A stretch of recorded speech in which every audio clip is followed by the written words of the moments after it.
en contrato. Las reclamaciones que ha recibido la Unión de Consumidores son todo tipo, no solamente por el cobro de intereses superiores a los pactados, por cobro abusivo de comisiones, de gastos repercutibles, por problemas de publicidad engañosa, por incumplimiento en las obligaciones de información a los usuarios por parte de bancos y cajas, por no entrega de contratos que se firman cuando el usuario abre una cuenta corriente con una entidad de crédito, por problemas con las fechas de valoración y los descubiertos que se generan en las cuentas corrientes. Es decir, son un sinfín de reclamaciones. Estos 400 casos que decía antes se refieren específicamente a ese tema. Pues lo veremos con detalle en el curso del programa. Gracias por estar aquí. Buenas noches también a don Manuel Lagares Calvo, que es nuestro tercer invitado. Él es director adjunto de la Confederación Española de Cajas de Ahorros, la CECA.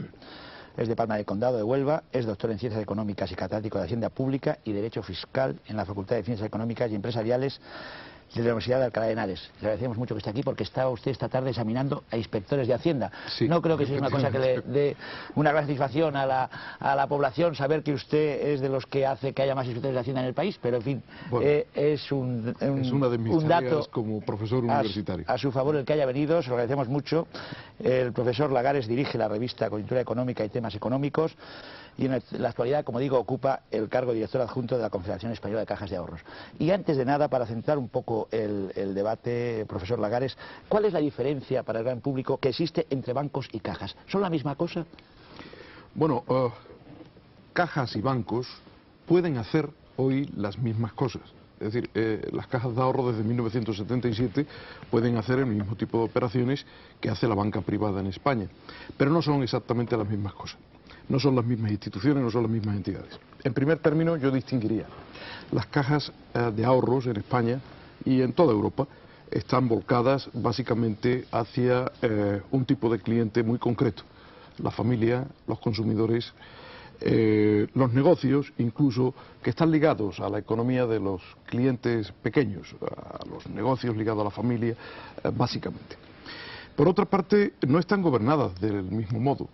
A nosotros nos gobiernan consejos de administración, pero nuestros consejos de administración no son los representantes de nuestros accionistas, porque no tenemos accionistas. Nuestros consejos de administración están compuestos por representantes, en primer lugar, de nuestros clientes, de los consumidores, de quienes solicitan nuestros servicios, en segundo término, de las entidades que fundaron en su momento las propias cajas de ahorros y, finalmente, de las entidades locales, que tienen hoy un peso importante en nuestros órganos de gobierno. Hay otra diferencia. La última diferencia que yo encontraría es que nuestros beneficios, de acuerdo con esa composición y con esa idea de las cajas que surge allá por el siglo XVIII, nuestros beneficios tampoco se destinan a nuestros accionistas porque no tenemos accionistas. Nuestros beneficios se destinan a un conjunto de obras de carácter social y asistencial, a tareas de enseñanza, a tareas docentes, a tareas de investigación, a tareas sanitarias, a aspectos culturales y asistenciales en la sociedad española. Esas me parece que son las tres diferencias básicas entre las... Vamos a ver si a pesar de ese destino las reclamaciones son iguales para unos y para otros. Nuestro cuarto invitado, y le doy las buenas noches ya, es don José Luis Centeno, que es subdirector general del Instituto Nacional del Consumo. Es madrileño, licenciado en Derecho, pertenece al Cuerpo Superior de Administración Civil del Estado, ha sido jefe del Servicio de Patrimonio de la Junta de Construcciones Escolares en el Ministerio de Educación, también consejero técnico en la Presidencia del Gobierno hasta que en abril del 87 fue nombrado subdirector general de Coordinación de la Inspección del Consumo. Usted aquí representa a los consumidores, a todos nosotros, y yo querría que ampliara un poco esa pregunta que le he hecho al profesor Lagares. ¿Para ustedes las cajas y los bancos son la misma cosa? ¿A quién reclama más el consumidor? ¿Está suficientemente informado en este momento? Son varias cuestiones. Sea muy breve en la respuesta. De las oficinas municipales de información al consumidor, durante el año 1988 se recibieron cerca de 500.000 quejas. De estas 500.000 quejas, el cuarto lugar en el ranking lo ocupan precisamente las reclamaciones bancarias, que han sumado varios miles, muchas de ellas se resolvieron por la vía de mediación con la banca directamente, pero es un número muy importante y no hay diferencia prácticamente por parte de los usuarios y los consumidores de servicios bancarios entre las cajas de ahorro y los bancos. En cuanto a si el consumidor está debidamente informado, pues no cabe duda que a través de la labor que se ha llevado de difusión de los derechos que le confiere la Ley General de Consumidores y Usuarios, evidentemente también a través del esfuerzo que han hecho tanto las asociaciones de consumidores como las comunidades autónomas de informar de todos estos derechos, se están empezando a ejercitar por todos los ciudadanos en su faceta de consumidores, y no solamente hay un gran número de reclamaciones, y que en el futuro, según vayan siendo conscientes de estos derechos, van a reclamar cada vez más. Pues vamos a ver si la organización de la patronal bancaria, la AEB, está preparada para esas futuras reclamaciones. Buenas noches, don Julio Rodríguez Asensio. Hoy tenemos, como han visto ustedes, dos Julio Rodríguez en la mesa, los dos del mismo lado. Don Julio Rodríguez Asensio es asesor técnico de la Asociación Española de Banca Privada. Él nació en Madrid, es economista y estadístico facultativo por la Universidad Complutense. Tiene una experiencia muy amplia en el sector bancario, en el sector bancario privado. Fue su director general, interventor general de un banco, y desde hace 4 años desempeña este cargo de asesor del gabinete técnico en la Asociación Española de Banca Privada. Y yo querría recordar aquí, me he traído para usted, don Julio, un recorte de su superior, don Rafael Termes, que es el presidente de la AEB, como saben todos nuestros espectadores, que dice que los usos de la banca no son abusos. En fin, yo creo que este artículo es una réplica a un libro de un señor llamado José Junyent, que usó ese título, Usos y abusos en la banca española. Y don Rafael dice que no hay esos abusos, que no es para tanto. Pero yo querría preguntarle eso. Primero, si son o no son para tantos, si ustedes temen que las reclamaciones van a seguir en el futuro, y si los problemas con los consumidores no crecerán con la incorporación a Europa. Bien. En este tema hay que plantear primeramente que todas las empresas de servicio y en general todas las que se relacionan con el público, pues en el transcurso de su devenir diario se producen reclamaciones que producto de incidencias por múltiples causas. La banca, como sector de servicios financieros, y concretamente el sector financiero que agrupa bancos, cajas, cooperativas de crédito, cajas rurales, etcétera, tiene en la actualidad aproximadamente más de 31.000 oficinas, 31.000 puntos de venta. En toda España, ¿no? En toda España, atendidos por 232.000 empleados. Esto produce que estos más de 30.000 puntos de venta, en los que se tratan diariamente millones de operaciones, pues lógicamente se pueden producir errores, incidencias, que si no son aclarados suficientemente, pues pueden dar lugar a quejas y reclamaciones con o sin fundamento. Como usted decía en la introducción y daba lectura a un número de quejas que había recibido el Servicio de Reclamaciones, en millones de operaciones que se realizan durante un año, el que lleguen al Banco de España, aunque en su primer año un número cercano a 700, pues no es para alarmarse ni mucho menos. Y en general, en cuanto al mercado común único de 1993, tenemos que prácticamente en España hay 140 entidades privadas, de las cuales 86 son españolas, agrupadas en 26 centros de decisión, y 54 bancos extranjeros agrupados en 48 bancos, porque tienen sucursal y banco filial. De los 48 bancos, 22 son comunitarios. Hay un número tremendo de competencia ya en la banca. La banca, por otra parte, está liquidando sus operaciones de acuerdo a normativas internacionales aceptadas. En cuanto a la legislación que regula el grado de transparencia en la comunicación a clientes, estamos por encima de lo que se está ahora mismo proyectando como directivas en Europa. En Europa se está regulando el crédito al consumo. En España el crédito al consumo en términos de información de tipos anuales equivalentes no solamente está regulado, sino que está extendido esto a las operaciones también de pasivo.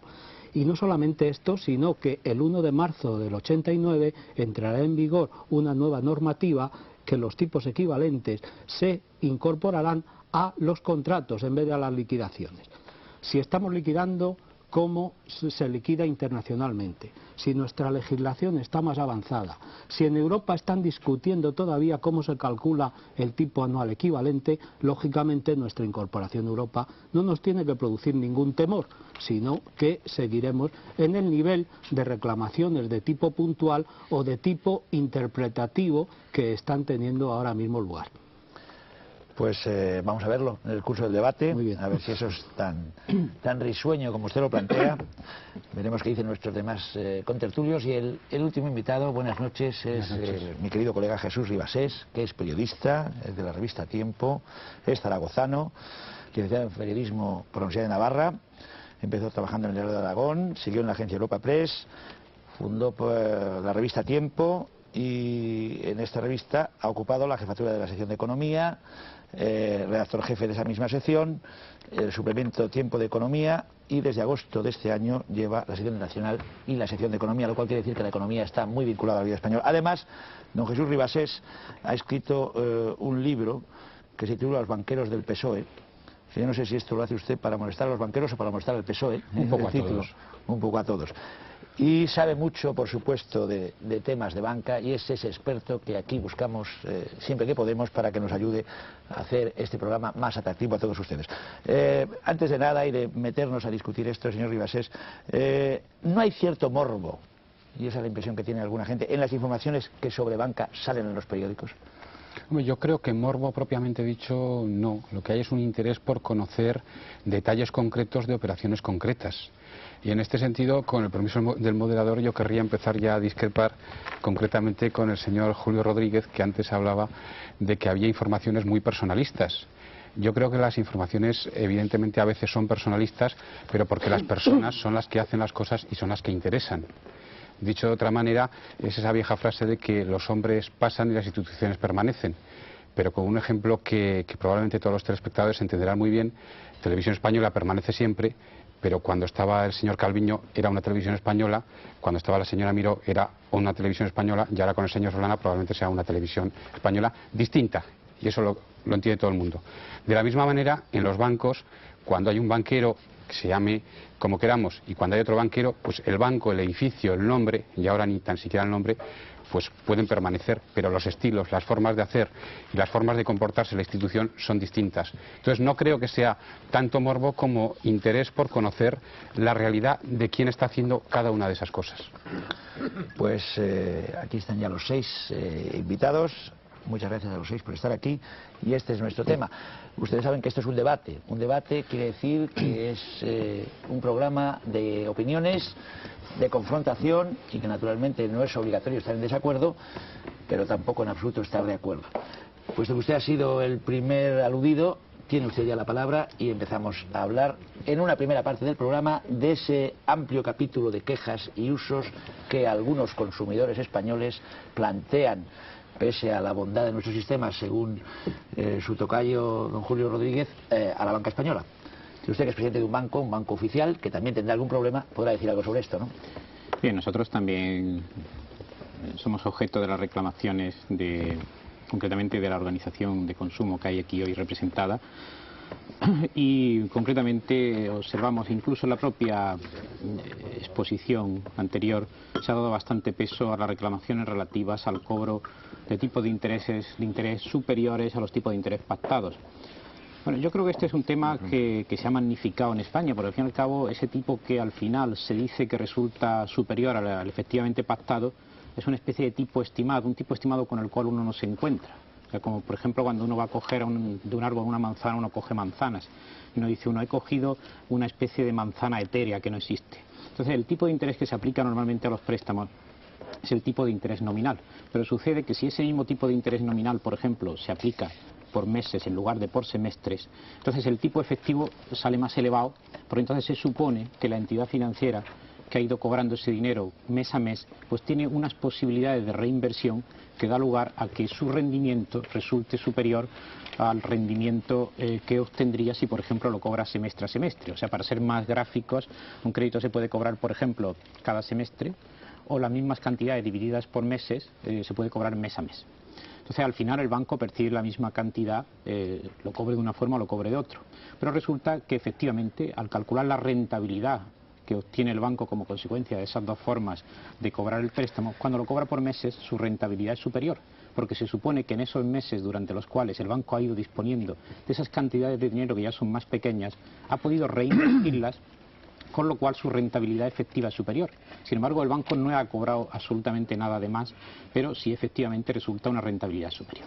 Y esta rentabilidad superior es lo que se denomina tipo efectivo, y el tipo que se cobra por meses dividiendo el tipo anual por 12 o por semestre dividiendo el tipo anual por 2, este es el tipo nominal. Entonces, la práctica bancaria habitual, tanto las operaciones activas como pasivas, porque también el prestatario, efectivamente, cuando se le cobra por meses resulta un tipo efectivo más alto, pero también cuando se le pagan los intereses por los depósitos que hacen en las entidades financieras, o cuando, por ejemplo, en nuestro caso hacemos emisiones de títulos, pues pagamos en términos de tipo nominal, es decir, y lo cual resulta, para el señor que ha depositado el dinero en estos bancos, le resulta un tipo efectivo también superior. Es decir, es una práctica que ahora en este momento yo creo que el cambio positivo que va a tener lugar, porque yo creo que de todas formas la acción de los consumidores es buena que en este país los consumidores sean más exigentes, va a salir clarificado y va a ser obligatorio, como ha dicho Julio Rodríguez Asensio, que cuando se hace un contrato de préstamo se diga, usted, este préstamo va a ser, por ejemplo, al 13%, pero si usted lo paga en meses, entonces para la entidad, para el banco, el tipo efectivo va a ser del 13,9. Si usted lo paga en semestre, el tipo efectivo va a ser del 13,5. Es decir, que eso es lo que se llama tipo anual equivalente. Entonces, de esta forma, el consumidor sabrá que por pagarlo de una forma o de otra va a pagar un tipo efectivo superior, y sobre todo lo que yo le recomendaría al consumidor, en este sentido al prestatario que va a ir a una entidad a recibir un préstamo, que no solamente pregunte por el tipo que va a pagar, sino que también pregunte cuánto tiene que pagar. Y nosotros informamos de cuánto tiene que pagar por cada millón al mes. Y esto es muy importante, es decir, no solamente el prestatario en este caso debe mirar el tipo de interés, debe preguntar sobre todo ¿y cuánto tengo yo que pagar entonces cada semestre? Pero eso no ha tenido que arrancarlo, por así decirlo, el consumidor a base de tareas como la que nuestros compañeros de mesa han emprendido, que los bancos y las cajas de ahorros y motu propio no querrían. ¿No han querido hacer eso? No, yo creo que no. No. Yo creo que sí. Pienso que no. No, bueno, no quito méritos a las tareas de las organizaciones de consumidores que intentan lógicamente defender a sus asociados, y a mí me parece que eso es una tarea meritoria en todo país de economía moderna. Pero sin quitarle mérito a esas tareas, yo quiero decir que esto que ha dicho don Julio Rodríguez, de que el usuario pida la cantidad que tiene que pagar, es una costumbre bien establecida que normalmente se hace desde hace años en las instituciones financieras, y concretamente nosotros que estamos habituados a dar créditos a largo plazo para la financiación de la vivienda, normalmente cuando alguien va a solicitar un crédito a la financiación de la vivienda, pregunta, oiga, ¿cuánto tengo yo que pagar mensualmente, semestralmente o trimestralmente? E inmediatamente se le da un cuadro de amortización en el que se especifican las cantidades. Coincido plenamente con lo que ha dicho también don Julio Rodríguez López sobre la forma de calcular el tipo equivalente efectivo anual, que así se llama. Es larguísimo. Sí, pero no es muy abstruso eso para el hombre de la calle. Sí, pero mire, es facilísimo. A partir de hace ya algún tiempo, hace un par de años... Enséñanos a calcular eso. Es complicadísimo, se lo puedo enseñar, pero le enseño la circular del Banco de España, donde viene la fórmula, y usted se asombraría de esa fórmula. Probablemente usted no, porque tenga un buen conocimiento matemático, pero realmente son fórmulas complicadas, no fáciles de aplicar, y que nosotros tenemos que calcular con los correspondientes ordenadores. Quiero decirle que desde hace aproximadamente 2 años, quizás ya 3, el tiempo transcurre rápidamente, las entidades de crédito españolas están obligadas a comunicar a sus clientes los tipos efectivos anuales equivalentes. Y esto es muy importante, esto es un paso importante que ha dado nuestras autoridades, nuestra autoridad monetaria. Ahora, dentro de muy poco, a primeros de marzo, no solamente tendremos que comunicar eso, que lo vamos a seguir comunicando, sino que además tenemos que hacer coincidir nuestros tipos efectivos anuales equivalentes y citarlos tasativamente en los contratos que se establezcan con los clientes. A mí me parece es una medida extraordinaria.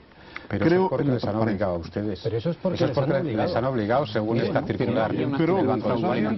Somos de los pocos países que lo estamos haciendo en Europa. Ahora, y además tengo que añadir otra cosa. En España, y desde luego me parece que en todos los países de Europa, no en todos los países de Europa se comunica al cliente periódicamente, de la Europa comunitaria me refiero, el tipo efectivo equivalente anual. Eso es una cosa que se hace en pocos países y desde luego en España. A mí me parece muy oportuna esa decisión de la autoridad, se está haciendo, la estamos cumpliendo, y añado más. El sector de entidades de crédito me parece que es uno de los sectores de la economía nacional más transparente, pese a lo que siempre se dice de nuestras entidades, más transparente por una razón. Somos los que tenemos balances anuales de carácter, mensuales de carácter público, validados o inspeccionados, contrastados, controlados por la autoridad monetaria, y todas nuestras cuentas están claramente... Vamos a ver si en la otra parte de la mesa opina exactamente igual, porque yo creo que hay cosas que discutir, ¿no? Sí, hay bastantes cosas que discutir. Pues brevemente, cada uno, para que podamos explicarles a todos. Para empezar, y sobre el presumible interés de la banca española en que estas normas de obligar a comunicar al usuario cuál es el tipo efectivo se haga, tenemos un claro ejemplo en que tras la presión de las asociaciones de consumidores, fundamentalmente la nuestra, la Unión de Consumidores de España, al Banco de España, se consiguió que en junio de 1987 el Banco de España dictara una orden ministerial que era la que regulaba esto que usted acaba de decir, el representante de la CECA, en junio de 1987. En esa orden ministerial se decía que entraría en vigor el 1 de enero de 1988. Fíjese, 7 meses para prepararse la banca española para cumplir esa orden. Bueno, pues no ha quedado ahí la cosa.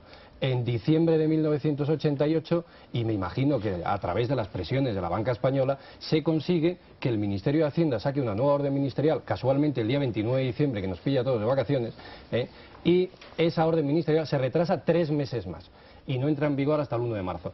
Me parece que las prisas, desde luego, en este caso no estaban del lado de la banca. Pero vamos, me parece que eso es lo menos importante. A mí lo que más me preocupa es la posible confusión entre tipos efectivos, tipos de interés y demás. Mire, el usuario no conoce, el consumidor de a pie no sabe lo que es un tipo, no sabe lo que es un TAE, no sabe lo que es un tipo de interés nominal, no sabe lo que es un tipo de interés efectivo. El consumidor de la calle lo que ve es la publicidad de las entidades de crédito. Y la publicidad de las entidades de crédito dice: yo a usted le doy un préstamo al 14%, y salen anuncios en televisión, y hay anuncios en todos los sitios, al 14%. ¿Y qué pasa? Pues y no es al 14%. Que ese señor resulta que va al banco, en su contrato figura el 14%, y dice lo siguiente, porque dicen ustedes, ese 14% es nominal. Bueno, eso será de un año para acá. Y el consumidor, desde luego, tiene posibilidades de reclamar en todos los casos de préstamos firmados en los últimos 5 años o terminados de pagar en los últimos 5 años, que es el periodo que tiene para reclamar. Efectivamente, de un año para acá ya se está empezando a colocar el T, pero antes no. Fíjese, estamos hablando de varios millones de préstamos que son reclamables en este momento y que dice lo siguiente en el contrato: el préstamo devengará el interés del 16,75% anual. Interés anual. Y después resulta que el banco le hace el cálculo de los intereses y le sale a este señor, por ejemplo, tenemos 400 casos iguales y no dejan de llegar al servicio de reclamaciones de la Unión de Consumidores casos. Resulta que a este señor, que ha pactado un 16,75% anual, le sale una tasa anual efectiva de un 18,14%. Lo que significa, en números, que este señor, que había pactado un tipo de interés al 16,75, que en concreto era un préstamo de 4 millones de pesetas, a devolver al banco en 6 años, resulta que este señor ha pagado además 300.000 pesetas a ese banco a través de esto. Entonces, mire, nosotros no tenemos problema, y los consumidores españoles no tienen problema, de que la banca le diga, en lugar del 14, le voy a cobrar el 16,75. Es decir, en este país los precios son públicos. Entonces la banca anúnciese que le vamos a cobrar el 16,75. Pero no se anuncie el 14 y luego se le cobre el 16,75. Por una razón que, fíjese, yo no soy matemático, y como la mayoría de los ciudadanos españoles, pero es algo de puro cajón, con independencia de las fórmulas, de puro cajón. Si usted me da a mí 1 millón de pesetas, al 10% anual, yo al cabo del año le tendré que devolver ese 1 millón de pesetas y el 10% de intereses, es decir, 100.000 pesetas. 1.100.000.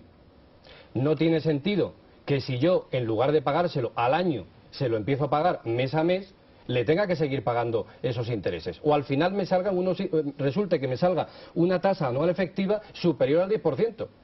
Es Es decir, resulta que yo les estoy dando el dinero antes. Es decir, si yo tuviera ese 1.000.000 de pesetas durante un año completo, me aplicarían el 10%. Resulta que lo tengo el 1.000.000 de pesetas solamente un mes, porque el segundo mes tengo 900.000. Y por tanto no he tenido el 1.000.000 de pesetas durante un año y les voy a tener que pagar a ustedes no solamente el 10, sino que les voy a tener que pagar el 10,8, que es la tasa anual efectiva. Hombre, yo no soy matemático.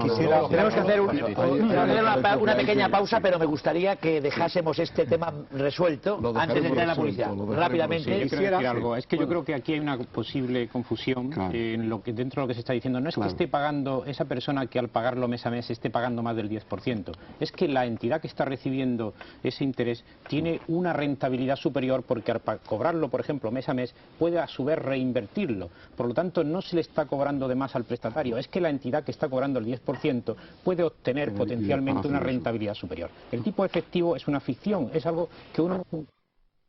Es una estimación del rendimiento que le deja a la entidad que realiza el préstamo. Entonces, la práctica normal en España y en el resto del mundo ha sido el emplear los tipos nominales. Entonces, lo importante es que se sepa que cuando se paga un tipo nominal y se paga por meses, el tipo efectivo que se está pagando a la entidad es superior que si ese mismo tipo nominal se le paga por semestre. Pero en última instancia no es que esté pagando de más, es que la entidad está obteniendo un rendimiento superior al cobrarlo por meses y no por semestre. Pero eso se soluciona probablemente... Tendríamos que aclarar una vieja polémica matemática que es muy simple y que es suficientemente conocida porque se aplica en toda Europa, en todo el mundo. No es solamente un invento español, ni mucho menos. Es la diferencia entre tipos nominales y tipos efectivos. A mí me parece muy bien que se hagan constar en los contratos los tipos